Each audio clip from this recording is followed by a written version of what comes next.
Okay. Oh, I can hear myself rather well now. So, my story. As far as I can remember, I've always been the kid who just went my own way. Growing up, my parents didn't have any money, so my siblings and I, we all kind of developed our own sense of independence and industriousness. My particular brand was the nerd's way. I always enjoyed problem solving. The more complicated, the better. So I became an engineer. And my first job out of college was controls and automation. And I absolutely loved it. I was like a kid in a candy store.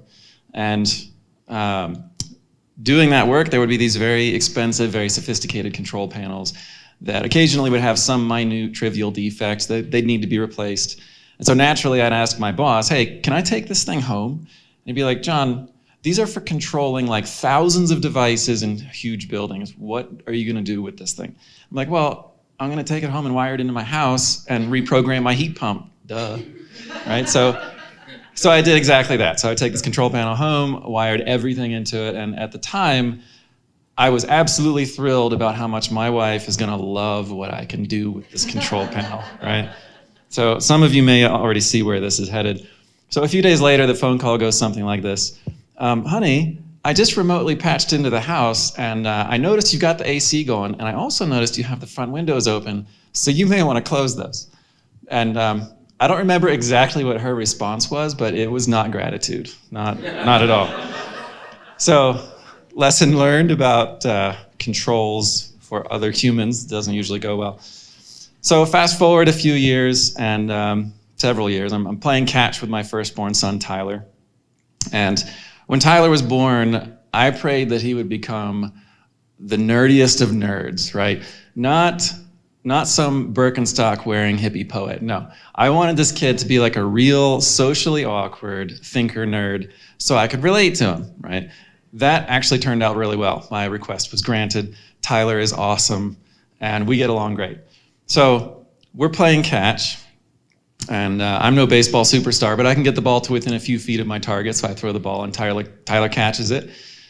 And I should mention, if you ever want to know what it's like for other people to deal with you, I'd recommend creating a clone of yourself, and then go outside and try to play catch with your clone.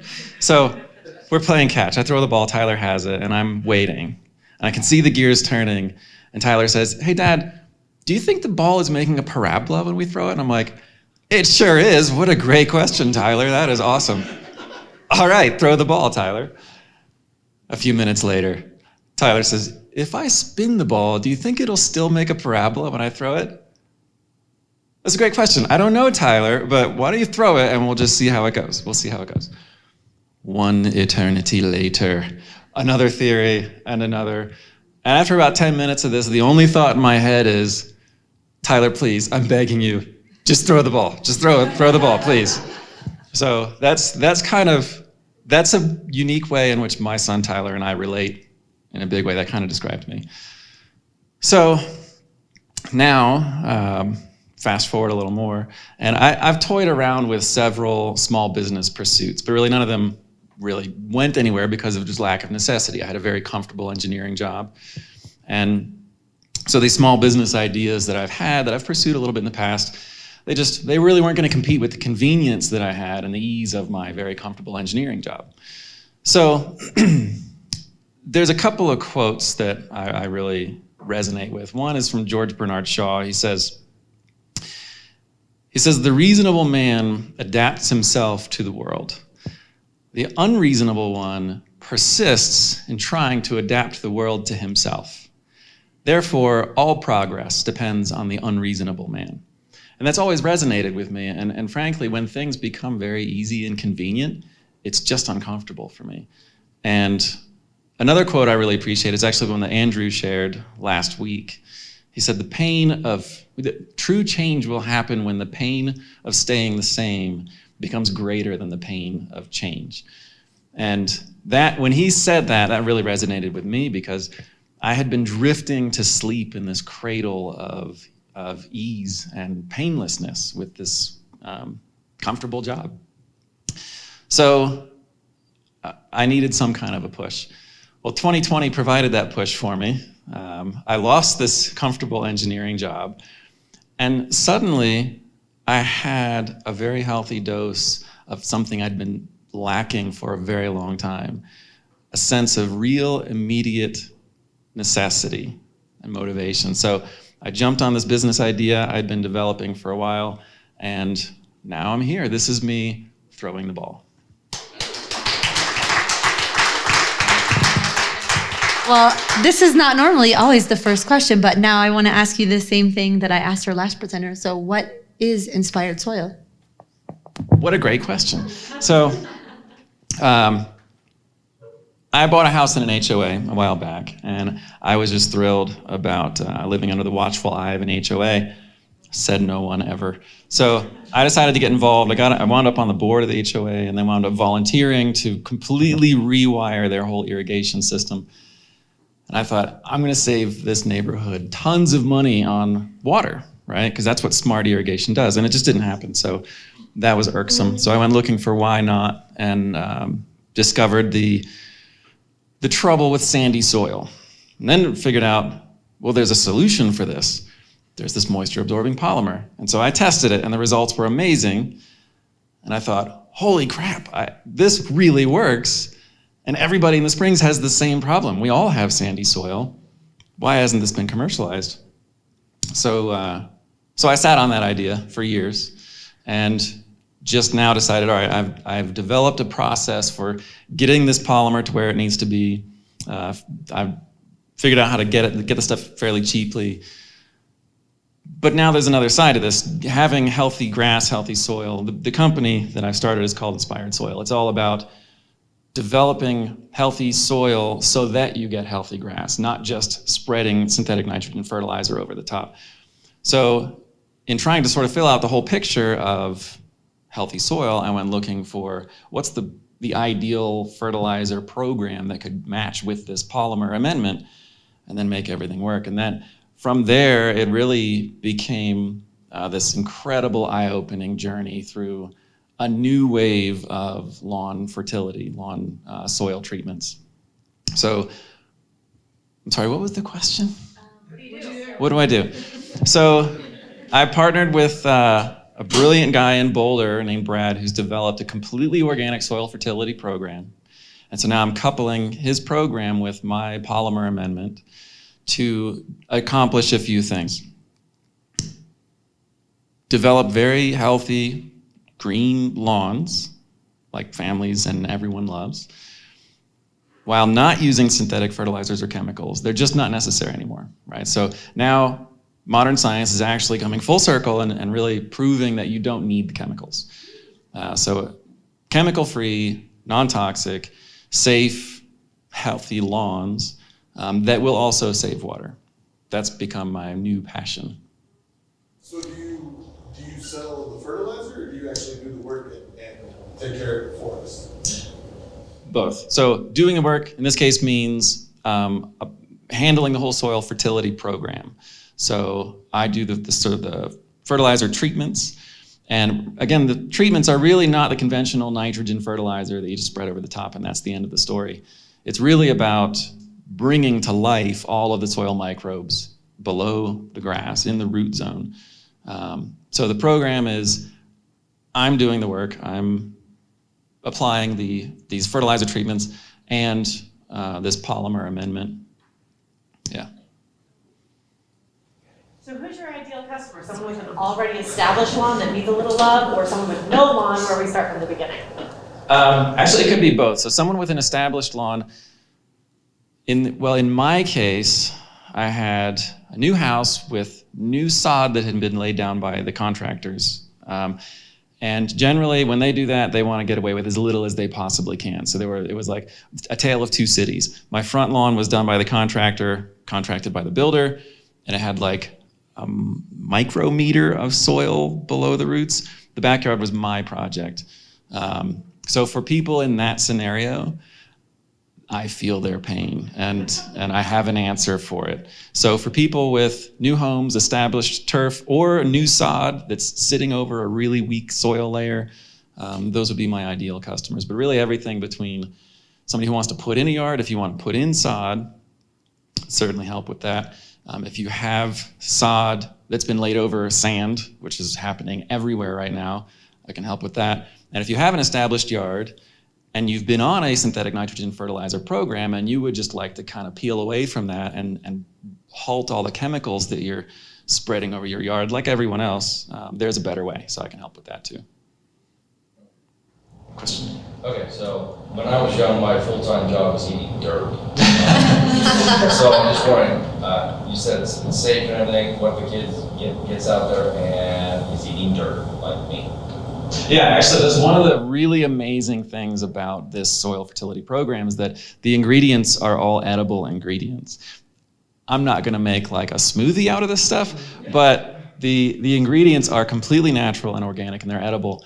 And unfortunately, things like the word organic, it's just becoming a buzzword. It's becoming a very highly marketable and profitable word. So just like free-range chickens now means a chicken that has the liberty of moving like 8 inches around a small cage, right? That's not really what people think. So this organic program is really not just the buzzword organic. It's a combination of truly natural ingredients that are intended to boost the microbe life, to boost the whole soil food web, as they call it, below the surface, and then develop healthy grass that way. So this polymer is not anything that's new. Why isn't everybody else using it? Like, you can't be the only guy that knows about it. Right. Yeah, see, that's a great question. It's been around for about 20 years. It's actually been very heavily researched in agriculture and gardening, so it's kind of popular in gardening. But there's a couple of problems. For one, the polymer is fairly expensive. And so applying this on a large scale like a lawn has just been prohibitively expensive. But I've found a way to buy large quantities of the stuff and dramatically reduce the price. So now I can supply it much cheaper than anyone else could buy it on Amazon. And also for lawns, for anything, it is beneficial when it is down at the roots, because what it does is absorbs moisture when the surroundings are wet. And when the surroundings dry out, it will slowly give up that moisture back to the roots. And for that to happen, it really has to be down there. You can't spread it over the surface. A lot of people will do that. I've tried that. And there's 2 problems with that. One is when the stuff absorbs water, it basically starts becoming like snot, right? And that's not fun to have that spread over your yard. The other thing is it'll break down under the UV light, right? So that the light from the sun is going to break it down. It's just not effective on the surface. It has to be located down at the roots. And so that's kind of where I came in. I was like, well, I'm an engineer. This is a problem that I would love to solve. So I developed essentially a machine to get the polymer and actually inject it down into the root zone efficiently. I was just going to ask, are you only working with residential properties, or are you also working with commercial properties? I would love to branch out into commercial properties. Yeah, right now I'm just focused on residential, not to the exclusion of commercial. It's just the market that I'm targeting to get the ball rolling is residential. But if you know someone in commercial that I could go pester and try to sell them on this, I'd love to talk to them. What's the timeline, kind of start to finish, when they hire you to kind of expect that turnaround? Is there like a start to finish timeline, or is it 3 to 5 applications? What's your process there? So the whole program is a full season program. So the timeline is ideally we want to get started as soon as possible, like right now. So right now, and then roughly every 6 weeks, another soil amendment would be put down. So for the whole season, it's really a program to manage growth and fertility for the whole season. And Brandy? How do you keep all the bad stuff from growing? If you're encouraging all growth, how do you manage that part? Because I have a lot of weeds in my yard, and that would be something I would eliminate. So if any of you happens to be a special agent with the EPA or the Colorado Department of Agriculture, please just plug your ears for about 10 seconds. They have a policy that says anything you say you are going to use to kill a weed or anything is officially a pesticide. So I could use a glass of water to kill an ant or a weed, and that makes that water suddenly a federally regulated pesticide. So I'm right now in the process of getting all the certifications so that I can use that language explicitly. But honestly, what's happening here, the program is the polar opposite of a typically regulated EPA and CDA pesticide program. This is not chemicals. I'm not going out murdering things. But weeds, when you have a healthy lawn, the grass is going to outcompete the weeds, first of all. So weeds, if you're doing it right, the weeds are just going to lose the battle. But nature loves to throw variety in there whenever possible. So if you have a monoculture, if you have a beautiful tract of turf, weeds are going to try to get in there and make some headway. So right now, the program, well, in general, the program is feed the soil to benefit the grass, tip the balance in favor of the grass, so the weeds just can't compete. I have to be very careful about not saying I'm going out and killing weeds right now, because that's a pesticide. In the back. So, in terms of like your client network, is this something that you plan to grow yourself, or would you consider like partnering with local landscaping companies as like making this a service that they could offer as well? So then you take advantage of like their already existing customer base. Great question, and thanks for asking that. I would actually love to partner with other landscape companies, because there's a lot of people that offer the maintenance that I'm not offering, and I have no intention of offering the maintenance in terms of trimming, mowing, all of that stuff. And typically, the array of skills in landscaping businesses, they're kind of differentiated. So a given landscape company may just kill it when it comes to maintenance, and maybe they'd like to pursue a better fertilization process, but they're going to go with what's available. They're going to go with the status quo. The status quo is really heavily ingrained right now, and the process that I'm pushing forward it's what I call the new old way, right? So it represents a paradigm shift, and I hate to use that word because it's a buzzword, but it really is a paradigm shift in how lawn care can be provided. But it's novel, and it's old as the hills in the sense that it's just feeding the soil, right? Nature has always done that. Feed the soil and things grow. We've reversed that and said, we're going to just put down only the nutrients that the grass needs and then kill everything else. That's just a wholly unnatural process. So this is like a new old way of doing things, but it happens to be novel. So most lawn care or lawn maintenance companies, they might like to get onto something new. It's just really hard to figure it out. So I would love to partner with people who are interested in pursuing a better way. Now, what does your price structure look like? Is it by the square foot? Yeah, great question. So it's, in lawn care, it's typical to have your pricing like per 1,000 square feet.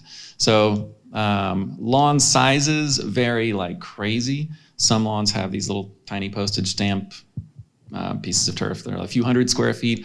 The minimum for me would be 2,000 square feet. So the pricing really starts at 2,000 square feet, and it kind of increments up from there. So a full season fertility program, regular price starts at like $150 per 1,000 square feet with a minimum of 2,000, and then it actually indexes down from there a little bit. So if you have a very large yard, the price actually comes down quite a bit for more space. Okay, now do you charge per treatment, or do you offer deals for buying the whole season? I do offer individual treatments, but they're actually really expensive compared to a full service program, a full season fertility program. And also, it all kind of works together. So starting right now, you get the benefit of preventing some of the weeds that are going to be popping up in about 6 weeks. So if you take the first step right now, you can prevent some nightmares in about 6 weeks. And then from then on through the rest of the season, it's actually really important to tie the whole program together. So my push is to get people to do the full season soil fertility program. If we already fertilized, can we still do this? That is a great question. and I'm going to over-answer it. So when you say if you've already fertilized, can we just switch? I think it's kind of what you're getting at, right? Or add this to that. Can we add this to it or just switch? I mean, obviously we could switch once the quarter goes away. Right. But now could we add this to it and improvise on her and make our lawn better? This is a new way that, first and foremost, it has to undo the damage of the status quo. So by spreading the synthetic fertilizer and pesticides over your lawn, it's kind of like, imagine that we are just ants in someone's ant farm. And they come along and say, oh, there's a living organism. All they need is carbohydrates and fats. So I'm going to feed just those nutrients and everybody will be happy. Well, any of you that have kids, can you imagine trying to simplify the nutrition program to that extent and say, I'm just going to give raw sugar and bacon to my kids and they're going to grow up happy, healthy people? That is not how nature has ever worked, ever. But that's exactly how we've been treating fertility programs, fertilizer programs. Grass needs nitrogen, so we're going to give it nitrogen, end of story. Okay, we'll be more sophisticated and we'll give grass nitrogen, potassium, and phosphorus. End of story. That's true if you want just a momentary green up and that's the end of the story. But you have incredibly fragile grass at that point. All the soil is dead below that. So the start of this program is really to try to get back to what nature would have been doing otherwise. And that means stop the synthetics, stop the pesticides, and try to do something really completely new. So we would have to wait until next quarter? Start as soon as possible and stop the synthetics as soon as possible. We have time for one more question before our super secret question. Joe? I'm very interested, John, in the polymer because I hate spraying water on my lawn all the time and it just kind of maintaining. So what kind of like decrease in water consumption are you seeing with the polymer and everything? I think that's very exciting. Yeah. In the literature, the decrease is about 50%, which is huge. When I put in my lawn, the contractor, or when the contractor put in my front yard sod, he said, okay, we're going now, and you need to follow this up by watering at least 3 times a day, 30 minutes every time, every day for the whole season. I was like, okay, so when are you going to send me checks to pay for that? So that's what everybody's being told. At that rate, absolutely, you could cut that by half. So between the polymer and really just, quite frankly, appropriate irrigation protocols, you could cut your water use in half. Who would like to have the honor of asking John our special 1 million cups question this morning? What can we as a Colorado Springs business community do to help you? Great question. So historically, I have been the engineer, introvert, nerd. And that means I'm very comfortable like going into a corner with a piece of paper or graph paper and a calculator. What I really have to do right now is get out and engage other human beings. And bringing a product to market means learning first what people value about the product. I have a very specific program in mind, but I also expect to modify that a bit as things go on and people talk to me about what really matters to them, and they talk to me about what doesn't matter to them. So opportunities to get out there and learn from everyone else about what really matters to them, where they find value, and where I can connect with that. Nice, thank you so much. And thank you. This was all just a big ploy to get the mug. Right, was it? Okay, Yeah. but you can't take it. You have to- I still have 4 usable fingers. I sliced through the tendons in my thumb working on some plumbing. It turns out that's really easy to do. I didn't know that. Ouch. Yeah, there's a lot. How old is your company now? just started, so this Yeah. year. Okay, so I can see that scaling piece is probably going to go pretty quick. You need lots of employees and connections. So again, go on the app and send a message. Thank you so much, John. Beautiful.